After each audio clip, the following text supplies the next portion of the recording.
अस्सलामुअलैकुम। आज मैंने आपको बहुत ही इंटरेस्टिंग एक टॉपिक पढ़ाना है। वो है कि हाउ स्टार्स बोर्न, कि जो सितारे होते हैं वो कैसे पैदा होते हैं। हमारा सूरज एक सितारा है और वो कैसे पैदा हुआ है। ठीक है, क्या आप एक इम्पोर्टेंट और बड़ी ही इंटरेस्टिंग इन्फॉर्मेशन जानते हैं कि जो नए स्टार्स बनते हैं ना, वो पिछले स्टार जो कि तबाह हो जाते हैं उन्हीं से बनते हैं। ठीक है, तो ये सारी बातें आज मैं आपको एक्सप्लेन करूंगा। ये मेरे एक्सप्लेनेशन शुरू करने से पहले ही आप चैनल को सब्सक्राइब कर लें, ताकि मज़ीद आने वाली अपडेट्स और लेटेस्ट वीडियोस और लेटेस्ट साइंस से रिलेटेड आपको जो रियल और ऑथेंटिक इंफॉर्मेशन होती है वो टाइम पर ही मिल सके, आप लेट ना करें, सबसे पहले आप तक पहुँचे। ठीक है, तो बगैर टाइम वेस्ट किए मैं स्टार्ट कर रहा हूँ। जी, सबसे पहले ये होता है कि हमारी स्पेस के अंदर गैस क्लाउड्स होते हैं। क्या होते हैं जी? Gas clouds.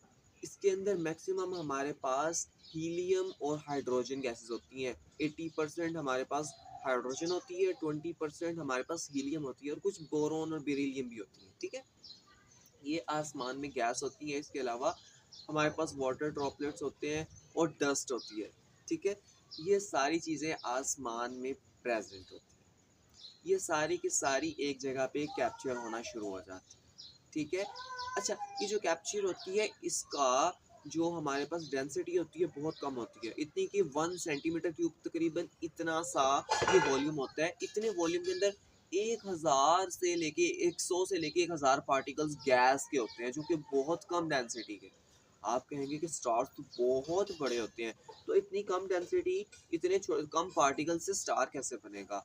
तो इसका जो टोटल हुजम होता है ना, टोटल ये एरिया जो इसने ऑक्यूपाई किया होता है, वो 100 लाइट ईयर्स तक होता है। यानी कि लाइट को एक पॉइंट से मूव करके दूसरे पॉइंट तक जाने में 100 साल लगते हैं। इतना ये बड़ा एरिया स्पेस में इसने कैप्चर किया होता है इस सितारे को बनने के लिए। सबसे पहले ये एरिया जिसके अंदर गैस मॉलिक्यूल्स आ जाते हैं हमारे पास, ठीक है, गैदर हो जाते हैं। इस ए चीज को बोलते हैं नेब्यूला। इसको बोलते हैं नेब्यूला फॉर्मेशन। अच्छा, अब आपको ये सवाल होगा कि ये गैस मॉलिक्यूल स्पेस में कहाँ से आए। ठीक है, ये पार्टिकल्स स्पेस में कहाँ से आए। अब आप उस क्वेश्चन तक पहुंच चुके हैं कि डेड स्टार्स ही नए स्टार्स को बनाते हैं।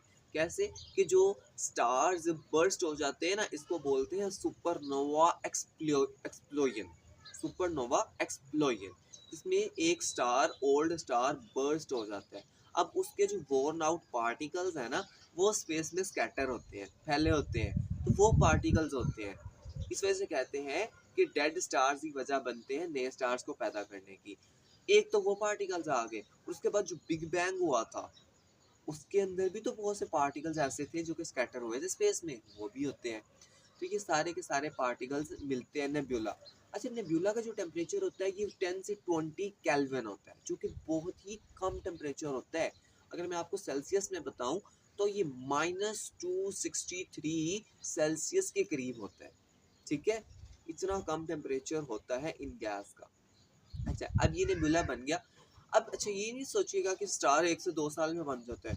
मिलियंस और बिलियंस ईयर्स लगते हैं एक स्टार को पैदा होने में। ठीक है, तो अब होता क्या है कि हर जगह पे ग्रेविटी पाई जाती है। जब भी कोई दो पार्टिकल्स होंगे तो उसमें से बड़ा पार्टिकल छोटे को अपनी तरफ खींचेगा, इसको बोलते हैं ग्रेविटी। अब जब सुपर हमारे पास नेब्यूला होता है, नेब्यूला के अंदर ग्रेविटी पैदा होना शुरू हो जाती है। अब ग्रेविटी पार्टिकल्स को आहिस्ता आहिस्ता अंदर की तरफ खींचना शुरू कर देती है, सेंटर को डेंस करना शुरू कर देती है, जिसकी वजह से सेंटर डेंस होता रहता है, जिसकी डेंसिटी ज़्यादा होती रहती है। अब आपको ये चीज़ अच्छे से मालूम होगी कि जब किसी चीज़ को कंप्रेस किया जाता है तो उसका टेम्परेचर बढ़ता है।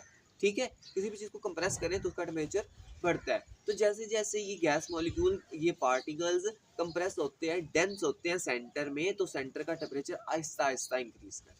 ठीक है, अच्छा जी, अब ये टेम्परेचर आहिस्ता आहिस्ता इंक्रीज करता रहता है और सेंटर आहिस्ता आहिस्ता डेंस होता रहता है, और बाहर की जो गैसेस होती हैं ये रोटेटरी मोशन में आ जाती हैं। ठीक है, बाहर की गैसेस रोटेटरी मोशन में आ जाती हैं। साइड की जो रोटेटरी डिस्क होती है इसको बोलते हैं रोटेशन डिस्क या रोटेटरी डिस्क।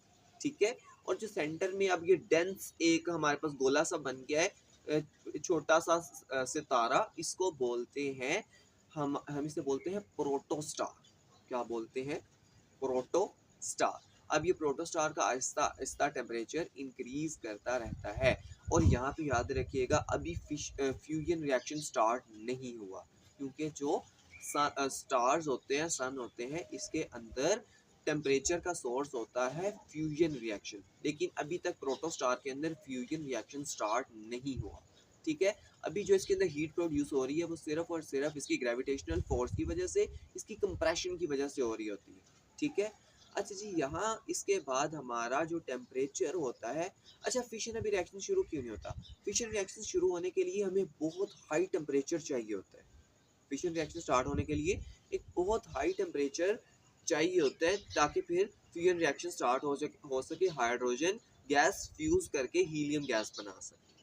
ठीक है, तो अब ये आहिस्ता आहिस्ता कंप्रेशन के बाद इतना हाई टेम्परेचर हो जाता है, 10 मिलियन केल्विन तक टेम्परेचर पहुंच जाता है। 10 million kelvin is a very high temperature. Core temperature 10 million kelvin हो जाता है। ठीक है, इतना टेम्परेचर जब हो जाता है तो ये ट्रिगर करता है फ्यूजन रिएक्शन को। यहाँ पे फ्यूजन रिएक्शन स्टार्ट हो जाता है, हाइड्रोजन गैस आपस में फ्यूज करके हीलियम गैस बनाना स्टार्ट कर देती है। अब यहाँ पे आपको पता है गैस जो सी होती है उसका एक अपना प्रेशर होता है जो कि आउटवर्ड होता है।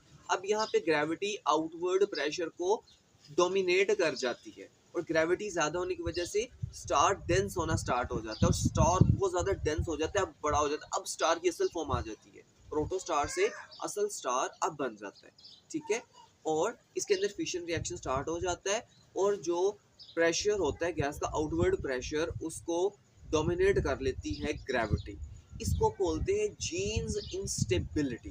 क्या बोलते हैं? Genes instability. ओके, ये जीन्स इंस्टेबिलिटी स्टार को कैप्चर करके रखती है, डेंस करके रखती है, एक बड़ा स्टार बन जाता है। अच्छा, हमारा जो सन है वो भी आजकल इस ही स्टेज पे है। ठीक है, इसको बोलते हैं इक्विलिब्रियम स्टेट। इसको बोलते हैं इक्विलिब्रियम स्टेट। हमारा सन भी इसी स्टेज में है। तो ये था एक छोटा सा फॉर्मेशन का प्रोसेस, जिसको मैंने 5 से 6 मिनट में आपको एक्सप्लेन कर दी है। इसको मिलियंस ये बिलियंस ईयर्स लगते हैं। ठीक है, एक जो स्टार होता है उसको गालिबन 10 बिलियन ईयर्स उसका लाइफ स्पैन होता है। ठीक है, उसका 10 बिलियन ईयर्स लाइफ स्पैन होता है। इसी तरह हमारे जो सन है, सन का भी लाइफ स्पैन तकरीबन इतना ही है, लेकिन सन को बने हुए अभी 4.6 बिलियन ईयर्स हो चुके हैं, यानी कि 4.5 अरब साल हो चुके हैं सूरज को बने हुए। ठीक है, और अब इसकी एक्सपेक्ट करते हैं साइंटिस्ट के 5.4 बिलियन ईयर्स अभी सन की जिंदगी है। 5.4 बिलियन ईयर्स के बाद सन भी हमारा सुपरनोवा एक्सप्लोजन करेगा और सन भी बर्स्ट होकर खत्म हो जाएगा। ठीक है, तो ये था एक सन का लाइफ स्पैन। अभी मैंने सन की स्टार्स की बर्थ के बारे में बात की। ठीक है, अगर आपको वीडियो अच्छी लगी है तो लाइक करें। अगर आप इसके डेथ के बारे में, कंप्लीट लाइफ स्पैन के बारे में, ब्लैक होल फॉर्मेशन के बारे में, और इसके अलावा साइंस से रिलेटेड बहुत ही इम्पोर्टेंट और एक्यूरेट इन्फॉर्मेशन लेना चाहते हैं, तो चैनल को सब्सक्राइब कर दें, ताकि कोई भी इन्फॉर्मेशन आप तक पहुंचने में लेट ना हो। ठीक है, अगर वीडियो अच्छी लगी है तो लाइक करें, दोस्तों के साथ शेयर करें, और चैनल को सब्सक्राइब तो आपने कर ही दिया होगा। ठीक है, थैंक यू सो मच।